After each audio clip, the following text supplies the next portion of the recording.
कबीर सूता क्या करे, काहे न देखे जाग, जाके संगते बिछुंड्या, ताही के संग लाग कबीरा, ताही के संग लाग। कबीर सूता क्या करे। कबीरदास जी कहते हैं कि हे प्राणी, हे जीव, सूता क्या करे, तू सोता हुआ क्या कर रहा है। काहे न देखे जाग, तू जाग कर क्यों नहीं देखता है। हे जीव, तू सोता हुआ क्या कर रहा है, तू काहे न देखे जाग, तू जाग कर क्यों नहीं देखता है। जाके संगते बिछुड़ियां, जिसके साथ से तू बिछुड़ गया है, ताही के संग लाग है, या जिससे तेरा संग छूट गया है, अब तू उसी के साथ तुरंत लग जा या तुरंत लग। तो यह तो इसका सीधा अर्थ हुआ, परंतु कबीरदास जी के भाव क्या हैं वो आप समझें। कबीर सूता क्या करे, यहां पर वैसे नहीं सो रहे हैं। यहां पर जो सोने का अर्थ है, जगते हुए भी कुछ लोग सोते हैं। तो कबीर सूता क्या करे, कबीरदास जी कहते हैं कि हे जीव, तू क्यों सो रहा है, तू क्यों सो रहा है। काहे ना देखे जाग, तू जाग कर क्यों नहीं देखता है। और जाके संगते बिछुड़िया, जाके जिसके संग से बिछुड़ गया है। अब यहां पर किसके संग से बिछुड़ गया है, उस पर ब्रह्म परमात्मा के साथ से तू अलग हो गया है। तो जाके संगते बिछुड़िया, जिस पर ब्रह्म परमात्मा से तू अलग हो गया है, ताही के संग लाग, उसी पर ब्रह्म परमात्मा को प्राप्त करने के लिए तू लग जा। कबीरदास जी कहते हैं कि हे जीव, तू मोह और निद्रा में क्यों पड़ा हुआ है, अर्थात तू इस माया मोह आदि निद्रा को छोड़ करके तू जाग कर वास्तविक सत्य को देख, अर्थात तू ज्ञान का प्रकाश प्राप्त करके अपने दुखों का भगवान से निवेदन क्यों नहीं करता है, तू क्यों सो रहा है। अरे जीवात्मा, तू अज्ञान के कारण जिस ब्रह्म से अलग हो गया है, अब उसी को प्राप्त कर, अर्थात जीवात्मा का परमात्मा से संयोग कर ले। आगे चलते हैं। केसो कहे कही कूकिए, ना सोइए असरार,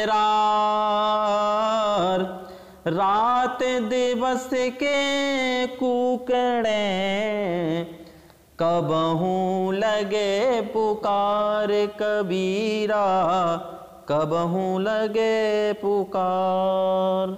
अब इस साखी में कबीरदास ने पर ब्रह्म परमात्मा के स्मरण करने पर बल दिया है। देखते हैं।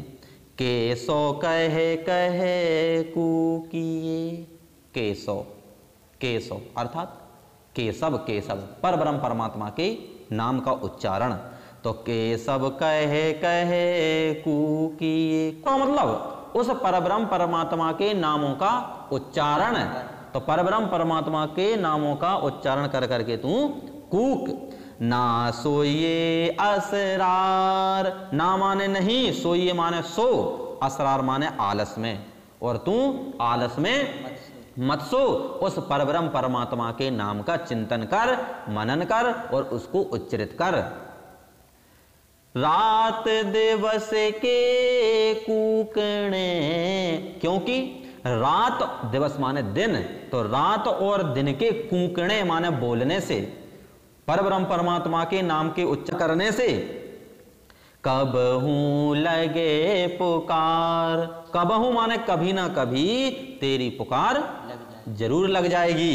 इसलिए केसो कहे कहे कूकिए, उस परब्रह्म परमात्मा के नामों को का उच्चारण कर, और ना सो ये असरार, और तू आलस में मत सो, क्योंकि रात दिवस के कूकड़े, रात और दिन उस परब्रह्म परमात्मा के नाम का उच्चारण कर यदि तू करेगा तो कबहू लगे पुकार, कभी ना कभी तेरी पुकार उस परब्रह्म परमात्मा तक जरूर लग जाएगी और तेरा कल्याण हो जाएगा।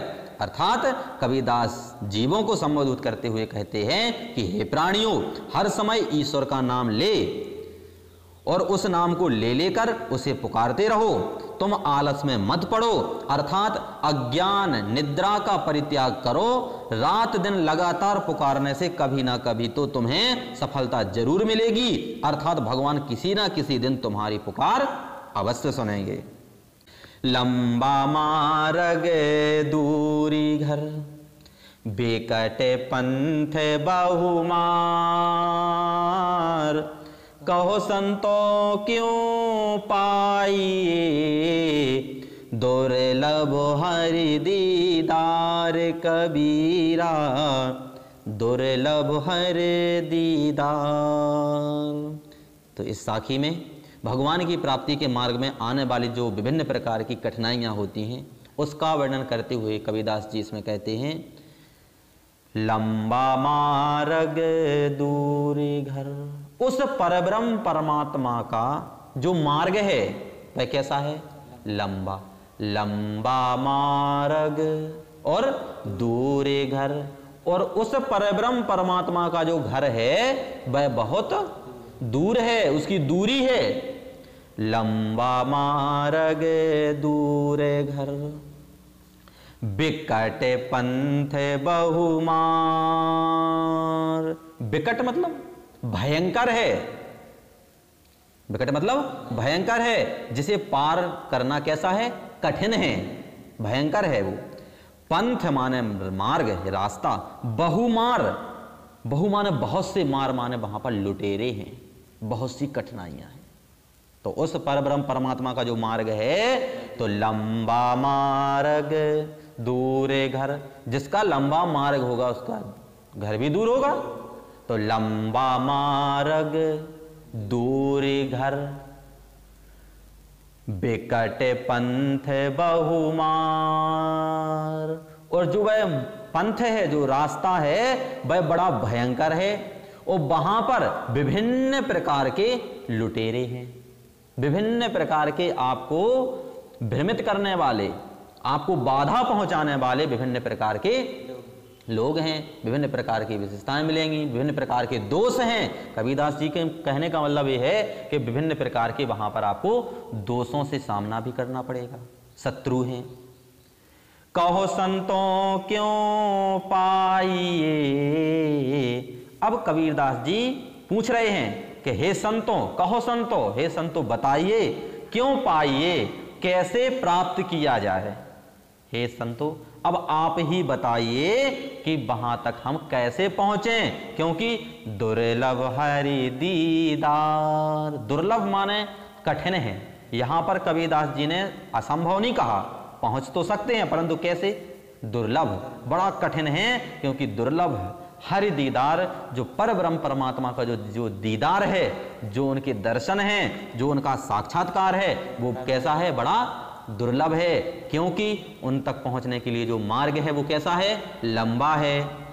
उनका जो घर है वह बहुत दूर है, जो मार्ग है वह बड़ा कठिन है, वहां पर बहुत से लुटेरे हैं, बहुत से शत्रु भी उस मार्ग में मिलेंगे। जब आप परब्रह्म परमात्मा का साक्षात्कार करेंगे, उनकी भक्ति करेंगे, उनको प्राप्त करने की कोशिश करेंगे, तो आपको विभिन्न प्रकार के दोषों को से रहित होकर के विभिन्न प्रकार के शत्रु, जैसे काम, क्रोध, लोभ, मोह, मद, मत्सर आदि जो भी शत्रु हैं अपने, उन सभी शत्रु वे भी आपको उसी मार्ग में मिलेंगे। तो वह कबीरदास जी संतों से पूछते हैं कि हे संतों, आप ही बताइए कि उन परब्रह्म परमात्मा का जो दीदार है, जो दुर्लभ है, जो अत्यधिक कठिन है, उसको कैसे प्राप्त किया जा सकता है। आगे चलते हैं। यह तन जारो मसी करो, लिखो राम का नाम। लेखन करूं करंक की, लिखे लिखे राम पठाऊं कबीरा, लिखे लिखे राम पठाऊं। यह तन जारो मसी करूं। अब कबीरदास जी अपना एक संदेश परब्रह्म परमात्मा तक पहुंचाने की सोच रहे हैं। यह तन जारो मसी करो, यह माने यह तन माने शरीर, तो यह तन जारो मसी करो, यह तन माने शरीर, जारो जलाऊं, मैं अपने इस शरीर को जलाऊं, मसी करूं, और इसको जला करके, तपस्या के द्वारा जला करके मैं इतना तप करूं, तो यह तन जारो क्या करूं, मसी करूं, मसी माने स्याही बनाऊं, यह तन जारो मसी करूं, इस शरीर को तपस्या की आग में जलाऊं और स्याही करूं, यह तन जारो मसी करूं, और लिखो राम को नाम, और मैं उस परब्रह्म परमात्मा के नामों को लिखूं। जिसको पत्र भेजना होता है उसका नाम लिखना पड़ता है, तो लिखूं। तो क्या स्याही से पत्र लिखा जाएगा? नहीं लिखा जाएगा, उसमें कलम की आवश्यकता होती है। लेखनी करूं करंक की, लिखे लिखे राम पठाऊं। वो कहते हैं लेखनी करूं माने करूं, या लेखनी बनाऊं, काय की बनाऊं लेखनी, तो कहते हैं करंक, करंक माने हड्डी, हड्डी की क्या बनाऊं, लेख। अरे तपस्या के कारण हमारा जो शरीर है वो जल जाएगा, और जैसे ही जल जाएगा तो उसकी क्या बन जाएगी, मसी बन जाएगी, उसकी स्याही बन जाएगी। अब स्याही तो बन गई, अब कलम की आवश्यकता है, तो कहते हैं लेखनी करूं करंक की, करंक माने हड्डियों की। अब जो हड्डियां बचेंगी तो उससे हम क्या बनाएंगे, लेखनी बनाएंगे, कलम बनाएंगे। तो लेखनी करूं करंक की, और लिख लिख राम पठाऊं, लिख लिख करके परब्रह्म परमात्मा तक उन पत्रों को भेजूं। तो यहां पर जो कबीरदास जी कह रहे हैं कि यह तन जारो मसी करूं, लिखो राम को नाम, और लेखनी करूं करंक की, लिख लिख राम पठाऊं। अर्थात जो कबीरदास जी हैं वह परमात्मा के ब्रह्म में व्याकुल हैं। तो जीवात्मा इनसे कह रही है कि मैं अपने इस शरीर को जलाकर उसकी स्याही बनाऊंगी। जो आत्मा है वो कह रही है कि जो हमारा यह शरीर है इसकी मैं क्या बनाऊंगी, स्याही बनाऊंगी, मसी बनाऊंगी। इसके पश्चात अपनी हड्डियों की मैं लेखनी बनाकर उस स्याही से परब्रह्म परमात्मा के नामों को लिखूंगी।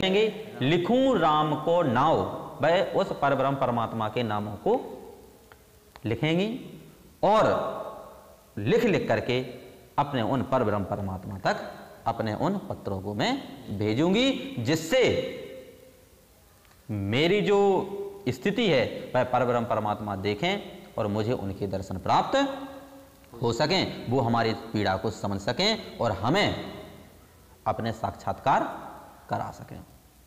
धन्यवाद। इसके बाद जो आगे की साखियां हैं इसका अध्ययन हम लोग अगली कक्षा में करेंगे।